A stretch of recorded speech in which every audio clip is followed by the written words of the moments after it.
29ನೇ ಶ್ಲೋಕ. ವಿದ್ಯಾತಪೋ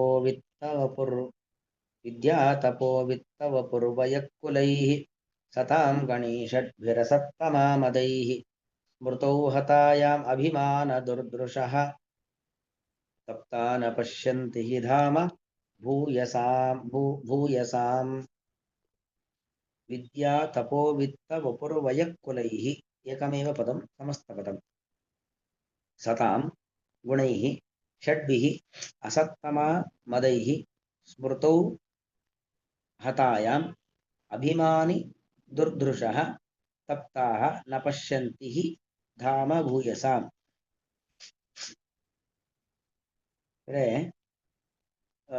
ರುದ್ರದೇವರು ಇದು ಮತ್ತೆ ಪೂರ್ವ ಪ್ರಸಂಗಕ್ಕೆ ಅಂದ್ರೆ ಚತುರ್ಥ ಸ್ಕಂದಕ್ಕೆ ಬರ್ತಾ ಇದ್ದಾರೆ. ರುದ್ರದೇವರು ದಾಕ್ಷಾಯಣಿಗೆ ಅಲ್ಲಿ ಹೇಳತಕ್ಕಂಥ ಒಂದು ಮಾತು, ಈ ಎಲ್ಲ ಗುಣಗಳು ವಿದ್ಯೆ, ತಪಸ್ಸು, ವಿತ್ತ ಅಂದ್ರೆ ಸಂಪತ್ತು, ವಪುಹು ಒಳ್ಳೆ ಶಾರೀರಿಕವಾಗಿರ್ತಕ್ಕಂತಹ ಸಾಮರ್ಥ್ಯ, ಶಾರೀರಿಕವಾಗಿರ್ತಕ್ಕಂಥ ಕಾಂತಿ, ವಯಸ್ಸು, ಒಳ್ಳೆ ಯೌವನದ ವಯಸ್ಸು, ಸತ್ಕುಲ ಪ್ರಸೂತಿ, ಕುಲ ಅಂದ್ರೆ ಉತ್ತಮ ಕುಲದಲ್ಲಿ ಜನ್ಮ, ಇದೆಲ್ಲವೂ ಕೂಡ ಸಜ್ಜನರಲ್ಲಿ ಇರಬೇಕಾಗಿರ್ತಕ್ಕಂಥದ್ದು. ಅದು ಒಳ್ಳೆ ಜ್ಞಾನ ಇರಬಹುದು, ತಪಶಕ್ತಿ ಇರಬಹುದು, ಸಂಪತ್ತಿರಬಹುದು, ಒಳ್ಳೆ ಶಾರೀರಿಕವಾದ ಕಾಂತಿ ಇರಬಹುದು, ಒಳ್ಳೆ ವಯಸ್ಸು, ಏನು ಬೇಕಾದರೂ ಸಾಧನೆ ಮಾಡ್ತೀನಿ ಅಂತಕ್ಕಂಥ ಭಾವನೆಯನ್ನು ಹೊತ್ತಂತ ವಯಸ್ಸಿರಬಹುದು, ಸತ್ಕುಲ ಪ್ರಸೂತಿ ಇರಬಹುದು. ಇದೆಲ್ಲವೂ ಕೂಡ ಸಜ್ಜನರಲ್ಲಿ ಇರಬೇಕು. ಸಜ್ಜನರಲ್ಲಿ ಇದೆಲ್ಲ ಇತ್ತು ಅಂತ ಆದ್ರೆ ಅದು ಲೋಕೋಪಕಾರಕ್ಕೆ ಕಾರಣವಾಗತ್ತೆ. ಅದೇ ಇದೆಲ್ಲ ದುರ್ಜನರಲ್ಲಿ ಬಂದು ಸೇರ್ಕೊಂಡ್ಬಿಟ್ರೆ ಅವರ ಅಹಂಕಾರಕ್ಕೆ ಅದು ಕಾರಣವಾಗತ್ತೆ. ಬಹಳ ಅಹಂಕಾರಿಗಳಾಗಿರುತ್ತಾರೆ. ಇದೆಲ್ಲವೂ ಕೂಡ ಒಳ್ಳೆ ಗುಣಗಳು, ಜ್ಞಾನ ಇರಬಹುದು, ತಪಸ್ಸಿರಬಹುದು, ಸಂಪತ್ತಿರಬಹುದು, ಎಲ್ಲ ಒಳ್ಳೇದು. ಇದು ಒಳ್ಳೆಯದನ್ನಿದೆ, ಅದು ಒಳ್ಳೆಯ ವ್ಯಕ್ತಿಗಳಲ್ಲಿ ಇರಬೇಕು ಹೊರತು ಕೆಟ್ಟ ಜನರಲ್ಲಿ ಅದು ಇರಬಾರದು. ಇದ್ದರೆ ಅದು ಅಹಂಕಾರಕ್ಕೆ ಕಾರಣವಾಗತ್ತೆ, ಸಜ್ಜನ ನಿಂದನೆಗೆ ಕಾರಣವಾಗತ್ತೆ ಅನ್ನೋದನ್ನು ಹೇಳ್ತಾ ಇದ್ದಾರೆ. ವಿದ್ಯಾ ತಪೋ ವಿತ್ತ ವಪುರ್ವಯಕ್ಕುಲೈಃ ಸತಾಂ ಗುಣೈಃ ಷಡ್ಭಿಃ ಸತಾಂ ಗುಣೈಃ ಅಸತ್ತಮಾಃ ಮದೈಃ ಸ್ಮೃತೌ ಹತಾಯಾಂ ಅಭಿಮಾನಿ ದುರ್ದೃಶಃ ತಪ್ತಾಃ ಭೂಯಸಾಂ ಧಾಮ ನ ಪಶ್ಯಂತಿ ಅಂತ. ಅಂದ್ರೆ ಇದೆಲ್ಲ ಗುಣಗಳು, ವಿದ್ಯೆ ಗೊತ್ತಾಯ್ತು, ತಪಸ್ಸು, ವಿತ್ತ ಅಂದ್ರೆ ಸಂಪತ್ತು, ವಪುಹು ಅಂದ್ರೆ ಶಾರೀರಿಕವಾದ ಕಾಂತಿ, ಒಳ್ಳೆ ನಮಗೆ ಏನ್ ಬೇಕಾದ್ರೂ ಸಾಧನೆ ಮಾಡ್ಲಿಕ್ಕೆ ಬೇಕಾದ ವಯಸ್ಸಿದೆ, ಉತ್ತಮ ಕುಲದಲ್ಲಿ ಹುಟ್ಟಿದ್ದೇವೆ, ಷಡ್ಭಿಃ ಸತಾಂ ಗುಣೈಃ ಇದೆಲ್ಲವೂ ಕೂಡ ಸಜ್ಜನರ ಗುಣಗಳು. ಷಡ್ಭಿಃ ಸತಾಂ ಗುಣೈಃ ಸಜ್ಜನರಲ್ಲಿ ಇರಲು ಯೋಗ್ಯವಾಗಿರ್ತಕ್ಕಂಥ ಗುಣಗಳಿದ್ದಾವಲ್ಲ, ಇದು ಅಸತ್ತಮಾಹ, ಇದು ಒಂದು ವೇಳೆ ಅಸಜ್ಜನರಲ್ಲಿ ಈ ಗುಣ ಬಂದು ಸೇರ್ಕೊಳ್ತು ಅಂತ ಆದ್ರೆ ಅವರೇನ್ ಮಾಡ್ತಾರೆ, ಮದೈಹಿ ಅಹಂಕಾರ, ನನ್ನಲ್ಲಿ ವಿದ್ಯೆ ಇದೆ, ತಪಸ್ಸಿದೆ ಅನ್ನೋದೇನಾಗುತ್ತೆ ಅವರ ಅಹಂಕಾರಕ್ಕೆ ಕಾರಣವಾಗತ್ತೆ. ಸಜ್ಜನರಲ್ಲಿ ಇದ್ದಂತ ಈ ಗುಣಗಳು ವಿನಯಕ್ಕೆ ಕಾರಣವಾದ್ರೆ ಮಹಾತ್ಮ ದುರ್ಜನರಲ್ಲಿ ಬಂದು ಸೇರ್ತಕ್ಕಂಥ ಇಂಥ ಗುಣಗಳು ಏನೋ ಅವರ ಪೂರ್ವಜನ್ಮದ ಪುಣ್ಯದಿಂದಾಗಿ ಇಂಥ ಗುಣಗಳು ಯಾವುದಾದ್ರೂ ಒಂದು, ಎಲ್ಲ ಬರದೆ ಹೋದ್ರು ಎಲ್ಲ ಬಂದ್ರೆ ಅವರು ಸಜ್ಜನರೇ ಆಗಿರ್ತಾರೆ. ಎಲ್ಲವೂ ಅವರಲ್ಲಿ ಸೇರ್ತು ಅಂತ ಆದ್ರೆ ಅವ್ರು ಸಜ್ಜನರಾಗಿರ್ತಾರೆ. ಯಾವುದೋ ಒಂದು ಗುಣ ಬಂದಾಗ್ಲೂ ಅವ್ರೇನ್ ಮಾಡ್ತಾರೆ, ಅಹಂಕಾರ. ಯಾವುದೋ ಒಂದೋ ಎರಡೋ ಹೇಗೆ ಬರುತ್ತೆ, ಏನೋ ಪೂರ್ವ ಜನ್ಮದ ಪುಣ್ಯದಿಂದಾಗಿ ಅವರಿಗೆ ಬಂದಿರತ್ತೆ. ಅದರಿಂದ ಅವರು ಮದೈಹಿ ಅಹಂಕಾರದಿಂದಾಗಿ ವರ್ತನೆಯನ್ನ ಮಾಡ್ತಾರೆ. ಅಭಿಮಾನದ ಸ್ಮೃತೌ ಹತಾಯಾಂ ಸತ್ಯಾಂ, ಸ್ಮೃತಿ ಅಂದ್ರೆ ಸ್ಮರಣೆ ಅಂತ ಅರ್ಥ. ಸ್ಮೃತಿ ಅಂದ್ರೆ ಸ್ಮರಣೆ, ಓದಿದ್ದು ಕೇಳಿದ್ದು ನಾವು ಹೇಗಿರಬೇಕು, ಅಹಂಕಾರದ ವರ್ತನೆಯನ್ನ ತೋರಬಾರದು, ಹೇಗಿರಬೇಕು, ದೊಡ್ಡವ್ರ ಮುಂದೆ ಯಾವ ತರ ವಿನಯವಂತರಾಗಿರಬೇಕು, ಇದೆಲ್ಲ ಕೇಳಿರ್ತಾರೆ. ಅದೆಲ್ಲ ಏನಾಗತ್ತೆ, ನಾಶ ಆಗತ್ತೆ. ನನ್ನಲ್ಲಿ ವಿದ್ಯೆ ಇದೆ, ತಪಸ್ಸಿದೆ, ದುಡ್ಡಿದೆ, ಯೌವನ ಇದೆ ಅಂತ ಅಹಂಕಾರ ಬಂದಾಗ ಸ್ಮೃತೌ ಹತಾಯಾಂ ಸತ್ಯಾಂ, ಎಲ್ಲ ಕೇಳಿದ್ದು ಓದಿದ್ದೆಲ್ಲವೂ ಕೂಡ ಆ ನೆನಪೇ ಹೋಗ್ಬಿಟ್ಟಾಗ ಅಭಿಮಾನ ದುರ್ದಶಃ, ಅಭಿಮಾನ ದುರ್ದಶಃ ಅಂದರ್ಥ ಏನು, ಅಥವಾ ಅಭಿಮಾನ ದುರ್ದೃಶಃ, ಅಭಿಮಾನದ ಕೆಟ್ಟ ದೃಷ್ಟಿ. ಅಭಿಮಾನ ಅಂದ್ರೆ ಆತ್ಮಾಭಿಮಾನ, ವಿಪರೀತವಾಗಿರತಕ್ಕಂತಹ ಆತ್ಮಾಭಿಮಾನ, ನಾನು ಎಂಬತಕ್ಕಂಥ ಆತ್ಮಾಭಿಮಾನ, ವಿಪರೀತವಾಗಿರತಕ್ಕಂಥ ಆತ್ಮಾಭಿಮಾನದಿಂದಾಗಿ ಅಭಿಮಾನ ದುರ್ದೃಶಃ. ಅಭಿಮಾನ ಅಂದ್ರೆ ಆತ್ಮಾಭಿಮಾನ ಅಂತ ಅರ್ಥ, ನಾನು ನನ್ನದು ಎಂಬತಕ್ಕಂಥ ಆತ್ಮಾಭಿಮಾನ. ಆ ಆತ್ಮಾಭಿಮಾನದಿಂದಾಗಿ ಅಭಿಮಾನೇನ ದುರ್ದೃಶಃ, ಅಭಿಮಾನ ದುರ್ದೃಶಃ ಅಂದ್ರೆ ದುರ್ದೃಶ ಅಂದ್ರೆ ಕೆಟ್ಟ ದೃಷ್ಟಿ, ಕೆಟ್ಟತನ, ಕೆಟ್ಟ ವರ್ತನೆ, ಕೆಟ್ಟ ಆಲೋಚನೆ. ಯಾದಕ್ಕೆ ಆ ಕೆಟ್ಟ ದೃಷ್ಟಿ ಕೆಟ್ಟ ಆಲೋಚನೆ ಇದರಲ್ಲಿ ಯಾಕೆ ಬಂತು ಅಂದ್ರೆ ಅಭಿಮಾನ, ನಾನು ಎಂತಕ್ಕಂಥ ಅಹಂಕಾರ. ಅಭಿಮಾನ ಶಬ್ದಕ್ಕೆ ವಿಪರೀತವಾದ ಆತ್ಮಾಭಿಮಾನ, ಅಹಂಕಾರ ಅಂತ ಅರ್ಥ. ಅದರಿಂದಾಗಿ ಅವರೇನಾಗ್ತಾರೆ, ಸ್ಮೃತವು ಹತಾಯಾಮ್, ತಮ್ಮ ಓದಿದ್ದು ಕೇಳಿದ್ದು ಒಳ್ಳೆದು ಕೆಟ್ಟದ್ದೆಲ್ಲ ಮರ್ತು ಹೋಗ್ಬಿಡತ್ತೆ. ಮರ್ತು ಹೋಗಿ ಭೂಯಸಾಂ ಧಾಮ, ಭೂಯಸಾಂ ಧಾಮ, ಭೂಯಸ್ ಅಂದ್ರೆ ಬಹಳ ಬಹಳ ಗುಣಗಳಿಗೆ ಆಶ್ರಯವಾಗಿರುವಂತಹ ಸಜ್ಜನರಿದ್ದಾರಲ್ಲ, ಧಾಮ ಅಂದ್ರೆ ಆಶ್ರಯ, ಅನೇಕ ಗುಣಗಳ ಗಣಗಳಿಗೆ ಆಶ್ರಯವಾಗಿರ್ತಕ್ಕಂಥ ಸಜ್ಜನರನ್ನ ಇವರೆಲ್ಲರೂ ಕೂಡ ತಪ್ತಾಹ ನಪಶ್ಯಂತಿ, ತಪ್ತರು ಅಂದ್ರೆ ತಪ್ತರು ಅಂದ್ರೆ ಸುಟ್ಟು ಬಿಟ್ಟಿದ್ದಾರೆ. ಯಾವರಿಂದ ಸುಟ್ಟಿದ್ದಾರೆ? ಅತಿಯಾದ ಆತ್ಮಾಭಿಮಾನದಿಂದಾಗಿ ಅವರು ತಪ್ತರಾಗಿದ್ದಾರೆ, ಸುಡ್ತಾ ಇದ್ದಾರೆ. ಯಾವುದರಿಂದ ಸುಡ್ತಾ ಇದ್ದಾರೆ ಅಂದ್ರೆ ಅಹಂಕಾರ, ಗರ್ವ, ಆತ್ಮಾಭಿಮಾನ, ಅದರಿಂದ ತಪ್ತರಾದವರಾಗಿ ಭೂಯಸಾಂ ಧಾಮನ ಪಶ್ಯಂತಿ, ಭೂಯಸಾಂ ಧಾಮ, ಅನೇಕ ಗುಣಗಳ ಗಣಗಳಿಗೆ, ಅನೇಕ ಗುಣಗಳ ಸಮುದಾಯಗಳಿಗೆ ಆಶ್ರಯವಾಗಿರತಕ್ಕಂಥ ಸಜ್ಜನರನ್ನ ನ ಪಶ್ಯಂತಿ, ನೋಡೋದಿಲ್ಲವಷ್ಟೇ. ಅಂದ್ರೆ ದುರ್ಜನರು ಯಾವಾಗ ಅವರಲ್ಲಿ ಅನೇಕ ಗುಣಗಳು ಬಂದು ಸೇರ್ಬಿಡತ್ತೋ ಅದರಿಂದ ಅಹಂಕೃತರಾಗ್ತಾರೆ ಹೊರತಾಗಿ ಅವರು ವಿನಯವಂತರಾಗೋದಿಲ್ಲ.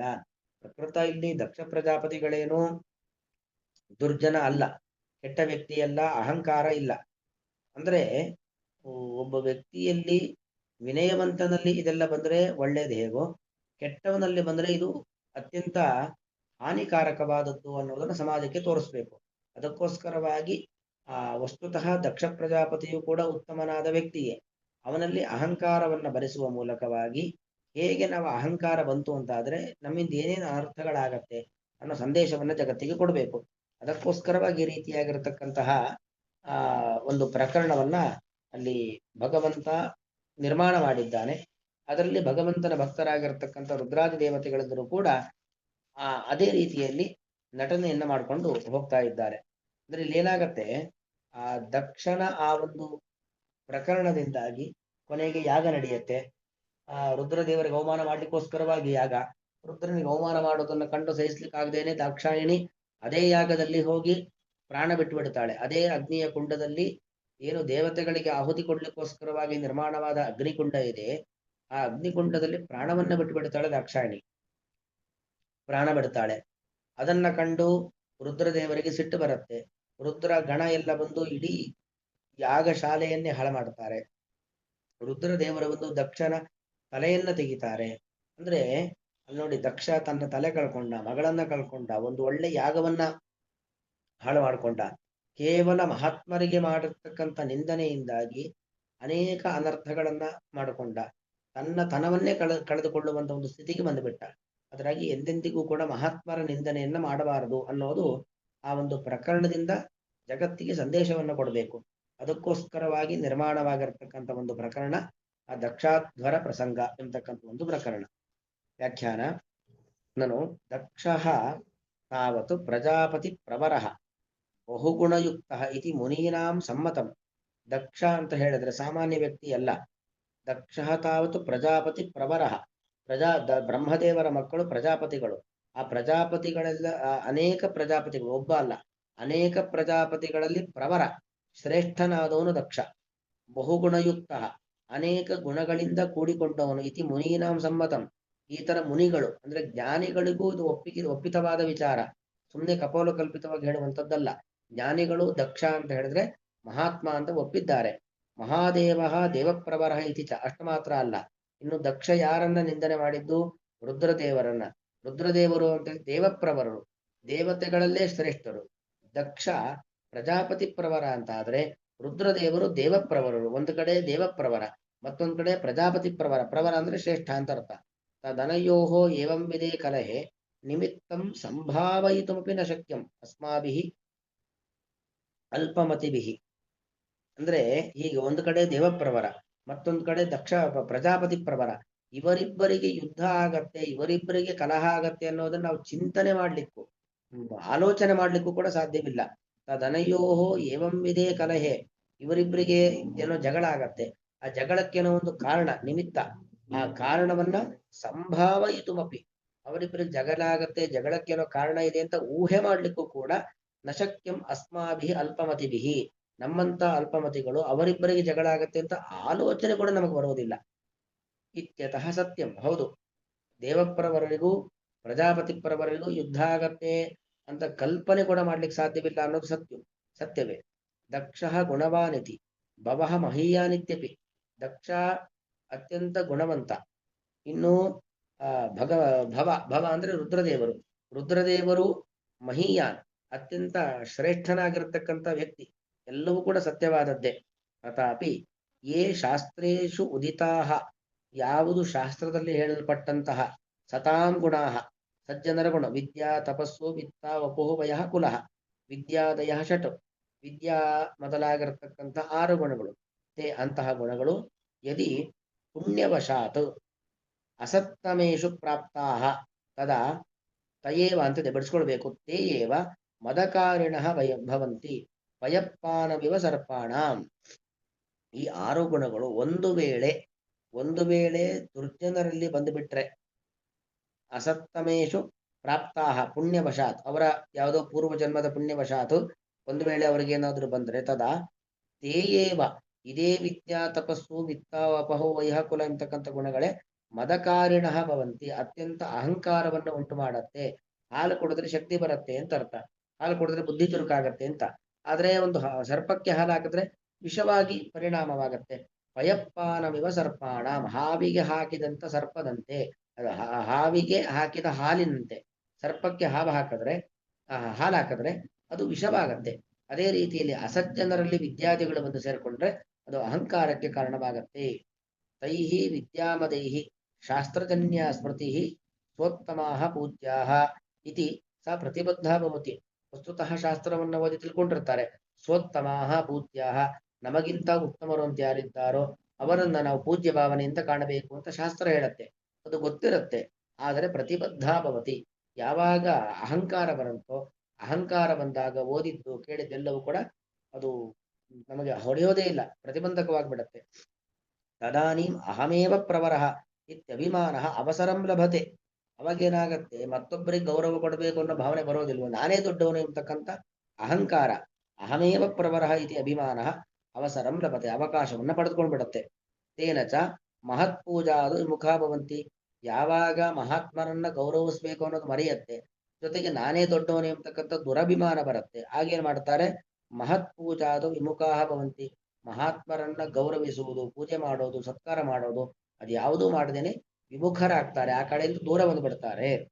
ಯದ್ಯಪಿ ಮಹತ್ತು ಸ್ವತಃ ಅಧಿಕಂ ಗುಣಗಣಂ ಜಾನಂತಿ, ವಸ್ತುತಃ ಅವನು ಮಹಾತ್ಮ, ಅವನಲ್ಲಿ ನನಗಿಂತಲೂ ಹೆಚ್ಚಿನ ಗಣ ಅನೇಕ ಗುಣಗಳಿದ್ದಾವೆ ಅಂತ ಗೊತ್ತಿರುತ್ತೆ. ತಥಾಪಿ ನತಂ ವಚಸಾ ವದಂತಿ, ಅವನಲ್ಲಿ ಗುಣ ಇದೆ ಅಂತ ಗೊತ್ತಿದ್ರೂ ಕೂಡ ಅದನ್ನು ಬಾಯ್ಬಿಟ್ಟು ಹೇಳೋದಿಲ್ಲ, ಹೊರತು ಅಸೂಯೆ ಪಡ್ತಾರೆ, ಧಿಕ್ಕರಿಸುತ್ತಾರೆ, ಹೊರತು ಬಾಯ್ಬಿಟ್ಟು ಹೇಳೋದಿಲ್ಲ, ಒಪ್ಕೊಳ್ಳೋದಿಲ್ಲ. ತಥಾಪಿ ತಂ ನ ವಚಸಾ ವದಂತಿ ನಚ ಶ್ಲಾಘಯಂತಿ ಸಭಾಯಾಮ್, ಸಭೆಯಲ್ಲಿ ಅವನನ್ನು ಮನಃಪೂರ್ವಕವಾಗಿ ಹೊಗಳೋದಿಲ್ಲ. ಅದಕ್ಕೆ ಗುಣೀ ಗುಣಂ ವೇತಿ ನವೇತಿ ದುರ್ಗುಣಂ ಅಂತ. ಒಬ್ಬ ಗುಣಿಯೇ ಮತ್ತೊಬ್ಬನ ಗುಣವನ್ನ ತಿಳಿಲಿಕ್ಕೆ ಸಾಧ್ಯ, ಹೊರತು ನಿರ್ಗುಣ ತಿಳಿಲಿಕ್ಕೆ ಸಾಧ್ಯವಿಲ್ಲ. ಅರೆ ಗುಣೀಚ ಗುಣಮತ್ಸರಹ, ಗುಣಿ ಏನಾಗಿರ್ತಾನೆ, ಗುಣವುಳ್ಳಂತ ವ್ಯಕ್ತಿಯಲ್ಲಿ ಆಶ್ಚರ್ಯವನ್ನ ಹೊಂದಿರ್ತಾನೆ, ಆದ್ರಿಂದಾಗಿ ಬಾಯ್ಬಿಟ್ಟು ಹೇಳೋದೇ ಇಲ್ಲ. ನಚ ಶ್ಲಾಘಯಂತಿ ಸಭಾಯಾಮ್, ಶ್ಲಾಘಯಂತಿ ಅಂದ್ರೆ ಹೊಗಳೋದಿಲ್ಲ ಸಭೆಯಲ್ಲಿ. ಯಾಕಂದ್ರೆ ಕುತಃ, ಏಕೆಂದ್ರೆ ತಪ್ತಾಹ, ಅವರು ತಪ್ತರಾಗಿರ್ತಾರೆ. ಯತಃ ವ್ಯಾಪಕ ಸಮಾವೇಶೇವ ತದ್ವಾರ್ತಾಶ್ರವಣೇನವ ವ್ಯಾಪ್ಯಾನಾಂ ಅಸತಾಂ ಸಂತಾಪ ಭವತಿ ಇತಿ ಸುಪ್ರಸಿದ್ಧಂ. ಈಗ ನೋಡಿ, ಒಂದು ಮಿಂಚು ಹೊಡೆದ ಬೆಳಕಿದೆ, ಸೂರ್ಯನ ಬೆಳಕು ಬಂತು ಅಂತಾದ್ರೆ ಆ ಮಿಂಚು ಹೊಡೆದ ಬೆಳಕು ಲೆಕ್ಕಕ್ಕೆ ಇಲ್ಲ. ಹಾಗೆ ನನ್ನಲ್ಲಿ ಅಂದ್ರೆ ಒಬ್ಬ ಅಸಜ್ಜನ ಅಂದುಕೊಳ್ಳುವಂಥದ್ದು, ನನ್ನಲ್ಲಿ ವಿದ್ಯೆ ತಪಸ್ಸು ವಿತ್ತ ವಪುಹು ವಯಃ ಸತ್ಕುಲ ಪ್ರಸೂತಿ ಎಲ್ಲ ಇದೆ ಅಂತ ಗೊತ್ತು. ಆದರೆ ಇನ್ನೊಬ್ಬ ಮಹಾತ್ಮ ಬಂತ ಅಂತಾದಾಗ ಅವನಲ್ಲಿ ನನಗಿಂತ 10 ಪಟ್ಟು 20 ಪಟ್ಟು 100 ಪಟ್ಟು ಜಾಸ್ತಿ ಇದೆ ಅನ್ನೋದು ಗೊತ್ತಿರುತ್ತೆ. ಅವನ ಬಗ್ಗೆ ನಾನು ಬಾಯ್ಬಿಟ್ಟು ಹೇಳ್ಬಿಟ್ರೆ ಅದೇ ಹೈಲೈಟ್ ಆಗತ್ತೆ, ನನ್ನ ಗುಣ ಎಲ್ಲ ಕೂಡ ಜನ ಮರ್ತು ಬಿಡ್ತಾರೆ. ವ್ಯಾಪಕ ಸಮಾವೇಶ, ವ್ಯಾಪಕ ಅಂದ್ರೆ ಜಾಸ್ತಿ ಬೆಳಕು ಬಂದಾಗ ಕಡಿಮೆ ಬೆಳಕಿಗೆ ಬೆಲೆ ಇಲ್ಲವೇ ಇಲ್ಲ. ಹಾಗೆ ಅತ್ಯಂತ ಗುಣಯುಕ್ತನಾದಂತ ಒಬ್ಬ ವ್ಯಕ್ತಿ ಬಂದ, ಅತ್ಯಂತ ವಿದ್ಯಾವಂತ ಒಬ್ಬ ಬಂದ ಅಂದಾಗ ನಮ್ಮ ಗುಣಕ್ಕೆ ನಮ್ಮ ವಿದ್ಯೆಗೆ ಬೆಲೆ ಸಿಗೋದಿಲ್ಲ. ತದ್ವಾರ್ತಾಶ್ರವಣೇನವ, ಅವನ ಬಗ್ಗೆ ವಿಚಾರಗಳನ್ನು ಕೇಳಿಸ್ಕೊಂಡಾಗವ ವ್ಯಾಪ್ಯ ಅಂದ್ರೆ ಅಲ್ಪ ಗುಣಯುಕ್ತರು, ಅಲ್ಪ ವಿದ್ಯೆ, ಅಲ್ಪ ಸಂಪತ್ತು, ಅಲ್ಪ ದೇಹಬಲ ಇದೆಲ್ಲ ಇರತಕ್ಕಂಥ ಅಸತಾಂ ಸಂತಾಪಭೂತಿ, ಅವರಿಗೇನಾಗತ್ತೆ, ಅತ್ಯಂತ ಸಂತಾಪ ಖೇದವಾಗತ್ತೆ. ಇತಿ ಸುಪ್ರಸಿದ್ಧಂ, ಇದು ಅತ್ಯಂತ ಪ್ರಸಿದ್ಧವಾದದ್ದು. ತದೇವಂ ಸತ್ಯಪಿ ತಸ್ಮಿನ್ ಗುಣಗಣೆ ಸತಿ ಚ ಮಹಾದೇವೆ ತತಃ ಅನೇಕ ಗುಣಾಧಿಕ ಮಹಿತ್ವೆ ನಿಮಿತ್ತಾಂತರವಶಾತ್ ಇದಮಿತ್ತಮೇವ ಭಾವೇನ ಅಹ ತದೇವಂ ಸತ್ಯಪಿ ತಸ್ಮಿನ್ ಗುಣಗಣೆ. ಹೌದು, ವಸ್ತುತಃ ಅವನಲ್ಲಿ ಅನೇಕ ಗುಣಗಣಗಳಿದ್ದಾವೆ. ರುದ್ರದೇವರಲ್ಲಿ ಬಹಳಷ್ಟು ಗುಣಗಳಿದ್ದಾವೆ. ಸತಿಚ ಮಹಾದೇವೆ, ಮಹಾದೇವರಿದ್ದಾರೆ, ಅವರಲ್ಲಿ ಗುಣ ಇದ್ದಾವೆ. ತತಃ ಅನೇಕ ಗುಣಾಧಿಕ ಮಹಿತ್ವೆ ನಿಮಿತ್ತಾಂತರವಶಾತ್ ಇದಮಿತ್ತಮೇವ ಭಾವೇನ.